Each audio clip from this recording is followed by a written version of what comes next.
वहीं सबके साथ सोफे पर बैठी हिसाब करते हुए सोनी के पसीने छूटने लगते हैं। माँ जी, ऐसे हिसाब तो मैं चुटकियों में कर देती हूँ, पर पीछे का हिसाब आपने किया है। अगर मैं आगे का हिसाब करूंगी तो गड़बड़ हो सकती है। और मेरी माँ का भी फोन आ रहा है और मुझे खाना भी बनाना है। आप एक काम करो, ये सारा हिसाब आप खुद कर लो, नेक्स्ट टाइम से मैं कर दूंगी। माँ, सोनी का कहना सही है, हम नई डायरी का हिसाब सोनी को देंगे, ये आप कर लो। सोनी खुद को हिसाब से बचा लेती है। समय गुजरता है और मोहल्ले में एक छोटा सा फंक्शन होता है और इसीलिए शांति और आशा अपनी बहू के साथ मार्केट जाती है, जहां दुकानदार शांति से घपला कर रहा होता है। बहन जी, आपके पूरे 2000 रुपए हो गए। भैया, 2000 रुपए कैसे हुए? 500 हमने आपको चुन्नी के दे दिए और उसके बाद हमने आपसे 1300 रुपए की साड़ी ली। 1300 और 500 मिलाकर 1800 रुपए हुए। फिर हम आपको 2000 क्यों दे? बहू, इस गांव की लड़की ने कितनी जल्दी हिसाब कर लिया, तूने क्यों नहीं किया? माँ जी, आंटी का था, हमारा नहीं। हम क्यों दूसरों के फटे में टांग डालें? देखा आशा, तूने, मेरी बहू भले ही गांव की है पर वो हिसाब बारी में भी पक्की है। आंटी इतना छोटा है, हिसाब तो 5वीं क्लास का बच्चा भी कर लेता है। सोनी अपनी इज्जत बचाने के लिए वहां पर भी बड़ी बड़ी बातें करने लगती है। कुछ ही देर में दोनों परिवार शॉपिंग करके घर आते हैं और कमरे में बैठकर जब आशा पैसों का हिसाब करती है तो 4000 रुपए ऊपर नीचे होते हैं।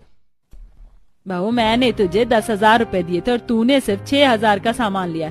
बाकी 4,000 रुपए कहाँ गए? सामान लेते हुए तूने हिसाब नहीं किया। पूरे 4,000 का हेर फेर हो रहा है।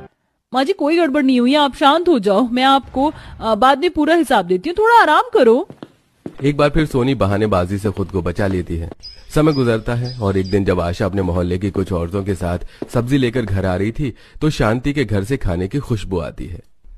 नेहा बहू के खाने की खुशबू मुझे पागल कर देती है। मुझे तो डर लगता है कि कहीं मैं पागल ना हो जाऊं। वैसे आशा बहन, तुम तो बड़ा बोलती हो कि तुम्हारी बहू बहुत अच्छा खाना बनाना जानती है, हिसाब किताब में भी माहिर है, पर तुम्हारे घर से कभी खाने की खुशबू नहीं आती।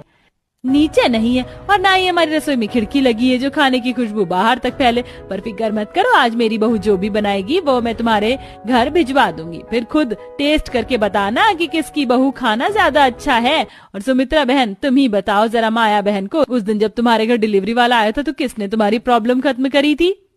आशा की बात सुनकर सारी औरतें चुप हो जाती हैं और आशा सब्जी लेकर घर में जाती है और अपनी बहू से कहती है, बहू, मैं इस महीने का हिसाब करने के लिए अपने कमरे में जा रही हूँ। आज तू ऐसा खाना बनाना और खाने की खुशबू इतनी अच्छी होनी चाहिए कि हमारे पड़ोस अंजल उठे।